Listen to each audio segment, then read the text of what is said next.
بسم اللہ الرحمن الرحیم۔ مسلمانوں کا عظیم شہر بغداد، جو علموں کا مرکز کہلایا جاتا تھا، وہ شہر جو منگول آندھی کے بعد کبھی سنبھل نہیں پایا۔ یہ بات ہے سن 1258 عیسوی کی۔ منگول افواج نے پچھلے 13 دن سے بغداد کو گھیرے میں لے رکھا تھا۔ جب مزاحمت کی تمام امیدیں دم توڑ گئی تو 10 فروری سن 1258 کو فصیل کے دروازے کھل گئے۔ 37ویں عباسی خلیفہ مستعصم باللہ اپنے وزراء اور امراء کے ہمراہ مرکزی دروازے سے برآمد ہوئے اور ہلاکو خان کے سامنے ہتھیار ڈال دیے۔ ہلاکو نے وہی کیا جو اس کے دادا چنگیز خان پچھلی نصف صدی سے کرتے چلے آئے تھے۔ اس نے خلیفہ کے علاوہ تمام اشرافیہ کو وہیں تلوار کے گھاٹ اتار دیا اور منگول دستے ام البلاد بغداد میں داخل ہو گئے۔ اس کے اگلے چند دن تک جو ہوا اس کا کچھ اندازہ مورخ عبداللہ وصاف شیرازی کے الفاظ سے لگایا جا سکتا ہے۔ وہ شہر میں بھوکے گدھوں کی طرح پھر گئے، اس طرح جیسے غضبناک بھیڑیے بیڑوں پر ہلہ بول دیتے ہیں۔ بستر اور تکیے چاقو سے پھاڑ دیے گئے، حرم کی عورتیں گلیوں میں گھسیٹی گئی، ان میں سے ہر ایک تاتاریوں کا کھلونا بن کر رہ گئی۔ دریائے دجلہ کے دونوں کناروں پر آباد بغداد، الف لیلہ کی شہرزاد کا شہر، خلیفہ ہارون رشید اور مامون کے قائم کردہ دارالترجمہ کا شہر تھا۔ یہ وہ شہر تھا جہاں مترجموں کو کتابیں تول کر سونا بطور معاوضہ دیا جاتا تھا۔ یہ دلکشاں مسجدوں، وسیع کتب خانوں، عالیشان محلات، سرسب باغات، لبالب بازاروں، علم افروز مدرسوں اور پرتعیش حماموں کا شہر تھا۔ اس بات کا درست تخمینہ لگانا مشکل ہے کہ کتنے لوگ اس قتل عام کا شکار ہوئے۔ مورخین کا اندازہ ہے کہ 2 لاکھ سے لے کر 10 لاکھ لوگ تک تلوار، تیر یا بھالے کے گھاٹ اتار دیے گئے۔ تاریخ کی کتابوں میں لکھا ہے کہ بغداد کی گلیاں لاشوں سے اٹی پڑی تھی۔ چند دن کے اندر اندر ان سے اٹھنے والی تعفن کی وجہ سے ہلاکو خان کو شہر سے باہر خیمہ لگانے پر مجبور ہونا پڑا۔ اس دوران جب عظیم الشان شاہی محل کو آگ لگائی گئی تو اس میں استعمال ہونے والے آہنوس اور سندل کی قیمتی لکڑی کی خوشبو آس پاس کے علاقے کے فضاؤں میں پھیلی، جس سے بدبو مدغم ہو گئی۔ منگول سپاہیوں نے ایک نسل کے اندر دنیا کے بڑے حصے کو اپنا باج گزار بنا لیا۔ کچھ اسی طرح کا ادغام دجلہ میں بھی دیکھنے میں آیا۔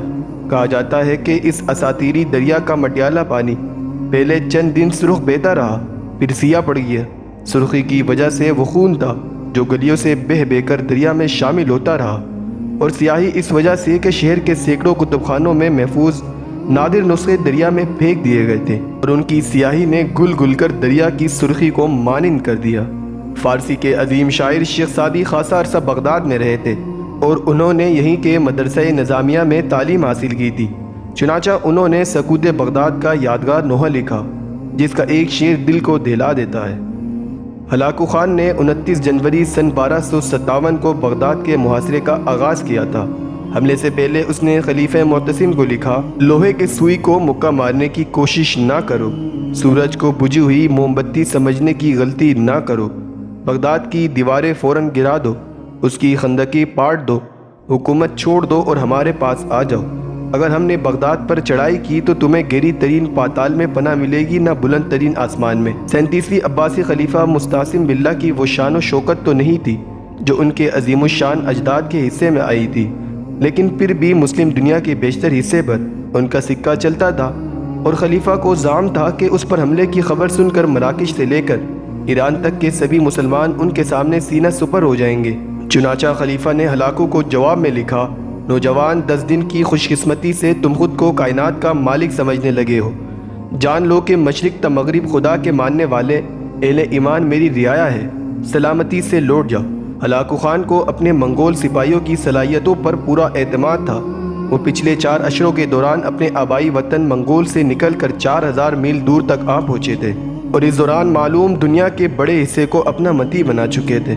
بغداد پر حملے کی تیاریوں کے دوران نہ صرف ہلاکو خان کے بھائی منگوکائی نے تازہ دم دستے بھجوائے تھے، بلکہ آرمینیا اور جارجیا سے خاصی تعداد میں مسیحی فوجی بھی آن ملے تھے، جو مسلمانوں سے صلیبی جنگوں میں یورپ کی شکست کا بدلہ لینے کے لیے بےتاب تھے۔ یہی نہیں، منگول فوج تکنیکی لحاظ سے بھی کہیں زیادہ برتر اور جدید ٹیکنالوجی سے بہرور تھی۔ منگول فوج میں چینی انجینئروں کا یونٹ تھا جو منجینیقوں کی تیاری اور بارود کے استعمال میں مہارت رکھتا تھا۔ بغداد کے شہری آتش گیر مادے نفتہ سے واقف تھے، جیسے تیر سے باندھ کر پھینکا جاتا تھا، لیکن بارود سے ان کا کبھی واسطہ نہیں پڑا تھا۔ اس زمانے کا بارود آہستگی سے جلتا تھا منگولوں نے اس میں یہ جدت پیدا کی کہ اسے لوہے یا پکائی گئی مٹی کے ٹیوبوں میں رکھ دیتے تھے جس سے وہ دھماکے سے پھٹ جاتا تھا۔ اس کے علاوہ منگولوں نے دھوئیں کے بم بنانے میں بھی مہارت حاصل کر لی تھی۔ ان کی منجینیکوں نے شہر پر آتشی بارش برسانا شروع کر دی۔ یہی نہیں، منگولوں نے فصیل کے نیچے بارود لگا کر اسے بھی جگہ جگہ سے توڑنا شروع کر دیا۔ بغداد کے باسیوں نے یہ آفت اس سے پہلے کبھی نہیں دیکھی تھی۔ ابھی معاشرے کو ایک ہفتہ بھی نہ گزرا تھا کہ خلیفہ نے ہلاکو خان کو بھاری تاوان ادا کرنے اور اپنی سلطنت میں جمعے کے خطبے میں اس کا نام پڑھنے کی شرط پر صلح کی پیشکش کی، لیکن ہلاکو کو فتح سامنے نظر آ رہی تھی۔ اس نے یہ پیشکش فوراً ہی ٹکرا دی۔ آخر 10 فروری کا دن آیا جب خلیفہ نے شہر کے دروازے منگولوں کے لیے کھول دیے۔ منگول مذہب میں کسی بادشاہ کے زمین پر خون بہانا بدشگونی سمجھا جاتا تھا، اس لیے ہلاکو شروع میں خلیفہ کو یہ باور کرواتا رہا جیسے وہ بغداد میں اس کا مہمان بن کر آیا ہے۔ خلیفہ کی ہلاکت کے بارے میں کئی کہانیاں مشہور ہیں، تاہم زیادہ قرین قیاس ہلاکو کے وزیر نصیر الدین طوسی کا بیان ہے جو اس موقع پر موجود تھے۔ وہ لکھتے ہیں کہ خلیفہ کو چند دن بھوکا رکھنے کے بعد ان کے سامنے ایک ڈھکا ہوا خوان لایا گیا۔ بھوکے خلیفہ نے بےتابی سے ڈھکن اٹھایا تو دیکھا کہ برتن ہیرے جواہرات سے بھرا ہوا ہے۔ ہلاکو نے کہا کھاؤ۔ معتصم باللہ نے کہا ہیرا کیسے کھاؤں؟ ہلاکو نے جواب دیا اگر تم ان ہیروں سے اپنے سپاہیوں کے لیے تلواریں اور تیر بنا لیتے تو میں دریا عبور نہ کر پاتا۔ عباسی خلیفہ نے جواب دیا خدا کی یہی مرضی تھی۔ ہلاکو نے کہا اچھا تو اب میں جو تمہارے ساتھ کرنے جا رہا ہوں وہ بھی خدا کی مرضی ہے۔ اس نے خلیفہ کو نمدوں میں لپیٹ کر اس کے اوپر گھوڑے دوڑا دیے تاکہ زمین پر خون نہ بہے۔ بغداد کی بنیاد معتصم باللہ کے جد ابو جعفر بن المنصور نے سن 762 عیسوی میں بغداد نامی ایک چھوٹے سے گاؤں کے قریب رکھی تھی۔ صرف چند اشروں کے اندر اندر یہ بستی دنیا کی تاریخ کے عظیم ترین شہروں میں شامل ہو گئی۔ ہندوستان سے لے کر مصر تک کے علماء، فضلاء، شاعر، فلسفی، سائنسدان اور مفکر یہاں پہنچنے لگے۔ اس زمانے میں مسلمانوں نے چینیوں سے کاغذ بنانے کا طریقہ سیکھ لیا اور دیکھتے ہی دیکھتے شہر علمی سرگرمیوں سے معمور ہو گیا۔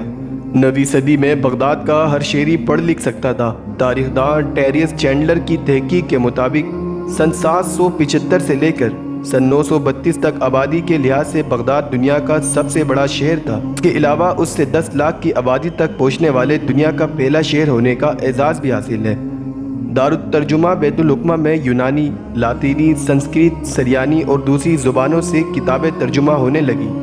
یہی کتابیں صدیوں بعد یورپ پہنچی اور انہوں نے یورپ کی نشاط الثانیہ میں اہم کردار ادا کیا۔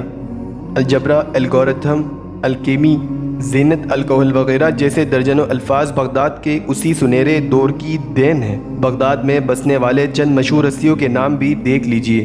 جابر بن حیان جدید کیمسٹری کا بانی، الخوارزمی الجبرا کا بانی، الکندی اور الرازی مشہور فلسفی، الغزالی مشہور مفکر، ابو نواس عظیم عربی شاعر، شیخ سعدی عظیم فارسی شاعر، زریاب مشہور موسیقار، تبری مشہور تاریخ دان، امام ابو حنیفہ، امام احمد بن حنبل، امام ابو یوسف مذہبی رہنما۔ آج سے ٹھیک 760 برس قبل بغداد پر چلنے والی اس ناآگاہانی منگول آندھی نے میسوپوٹیمیا کی ہزاروں سالہ تہذیب کی قدم ایسے اکھاڑے کہ وہ آج تک سنبھل نہیں پائی۔ یہی نہیں بلکہ اس کے بعد آج تک کوئی مسلم شہر بغداد کی شان و شوکت کے عشر عشیر تک بھی نہیں پہنچ سکا۔ بعض ماہرین نے لکھا ہے کہ مغربی تہذیب صرف اسی وجہ سے پل پھول سکی کہ منگولوں نے اس وقت کی برتر مسلم تہذیب کو تباہ کر کے مغرب کے لیے راستہ ہموار کر دیا تھا۔ ناظرین، آپ دیکھ سکتے ہیں کہ کیسا عظیم شہر جسے منگولوں نے تباہ و برباد کر دیا اور جو آج تک کبھی سنبھل نہیں پائی۔ ناظرین، قصہ مکمل ہوا، سننے کے لیے شکریہ، جزاک اللہ خیر۔